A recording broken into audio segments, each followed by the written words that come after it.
Sa liblib na barangay ng Amulong, Cagayan, taong 1988, tahimik na namumuhay si Pilo, isang albularyo at manggagamot. Kilala siya sa kanyang kaalaman sa mga halamang gamot at kakayahang labanan ang mga nilalang na hindi matawag na tao. Bagamat hindi siya naniniwala sa mga tsismis ng mga matatanda tungkol sa mutya ng saging, alam niyang may kakaibang hiwaga sa likod ng alamat na ito. Nang isang gabi, nilapitan siya ng kanyang kaibigang si Cardo. "Pilo, tulungan mo ako. Ang anak ko, nanghihina at hindi may paliwanag ng doktor ang sakit niya." Pakiusap nito. Sa kabila ng pagod, nagpasya si Pilo na tumulong. Nang masuri niya ang bata, napagtanto niyang hindi ito karaniwang karamdaman. May nadarama siyang kakaibang enerhiya sa paligid. Ang mutya ng saging, bulong ni Pilo sa sarili. Naaalala niya ang alamat ng mutya ay may kakayahang magpagaling ng malulubhang sakit. Ngunit binabantay na ito ng mga nilalang na hindi makatao.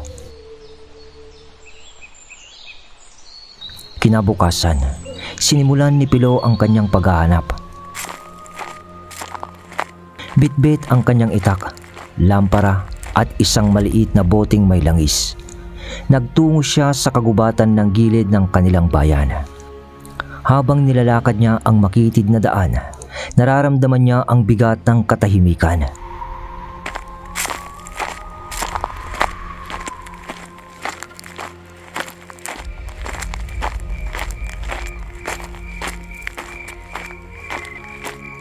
Tanging huni ng mga kuliglig at kaluskos ng mga dahon ang kanyang naririnig.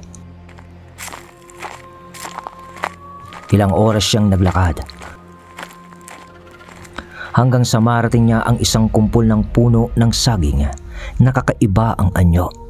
Sa gitna ng mga ito ay may isang tangkayang naglalabas ng maliliwanag na aura. Ang mutya. Ngunit bago pa niya ito maabot, biglang lumamig ang hangin at naramdaman niyang may mga matang nakamasid sa kanya. Mula sa dilim, lumitaw ang isang matandang babae. Kuba ito, payat at may hawak na baston na gawa sa sanga ng balite.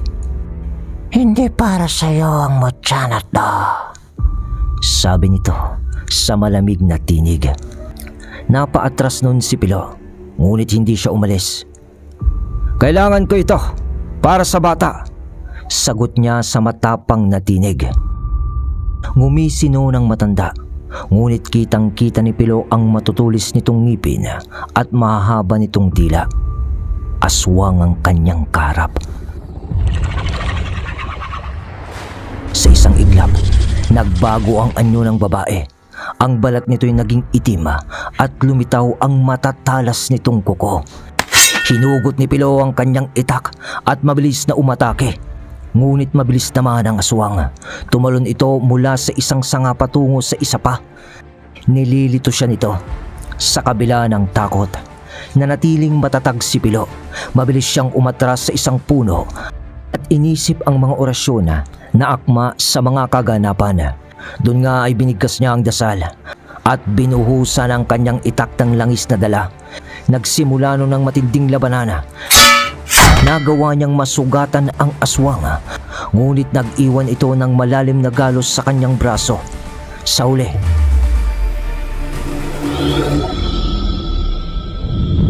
ay napaatras ang aswang at naglaho ito sa dilim na parabang nagbabanta ng pagbabalik.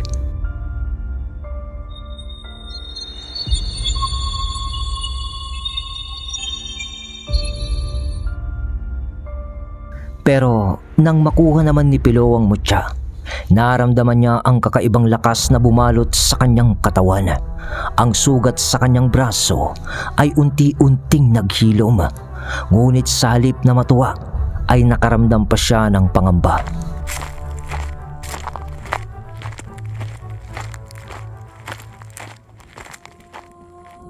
Nagpasya na siya noong umuwi.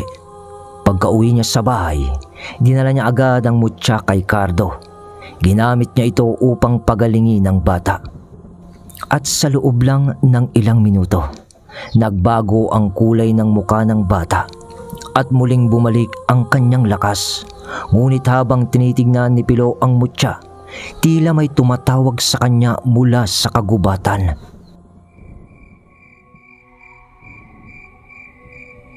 Pagkatapos noon ay dumating na naman ang gabi at sa kanyang pagtulog, nanaginip siya ng kakaiba at nakita niya ang kanyang sarili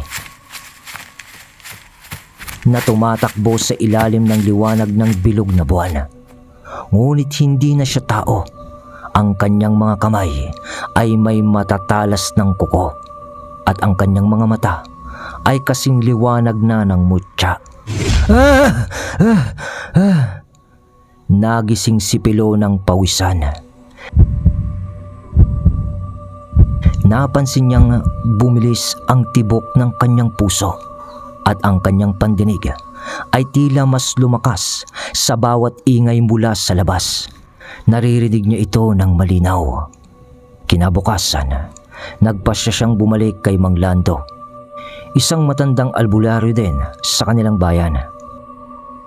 "Mang Lando, ano itong nangyayari sa akin?" Sinuri naman ni Mang Lando ang mutya at ang sugat ni Pilo. "Ang mutya ng saging ay hindi basta-bastang bagay. Ang sino mang makakakuha nito ay magiging bahagi na ng sumpa. Ang mutya ay may buhay, Pilo. At ngayon ay nakatali ka na rito." Paliwanag ni Mang Lando. Hindi makapaniwala si Pilo sa kanyang narinig. Mula noon, nagpatuloy siya sa kanyang trabaho bilang isang albularyo din. Ngunit unti-unti niyang napansin ang pagbabago sa kanyang katawan. Tuwing bilog ang buwan, nararamdaman niyang umiinit ang kanyang dugo. Nagsisimula siyang maglakad papunta sa kagubatan, na para bang may tumatawag sa kanya. Sa kabila ng takot, ay pilit niyang nilalabanan ang kakaibang udyok. Nang dumating na naman ang isang gabi, nakita siya ni Cardo na nakatayo sa gitna ng kagubatan. Nakatingala ito sa buwan. Ang kanyang mga mata ay nagliliwanag at ang kanyang mga kuko ay tila naging mas matalas. "Pilo, anong nangyayari sa'yo?" tanong ni Cardo. Ngunit hindi na sumagot si Pilo. Sa halip ay bumulong siya ng mga salitang hindi maunawaan.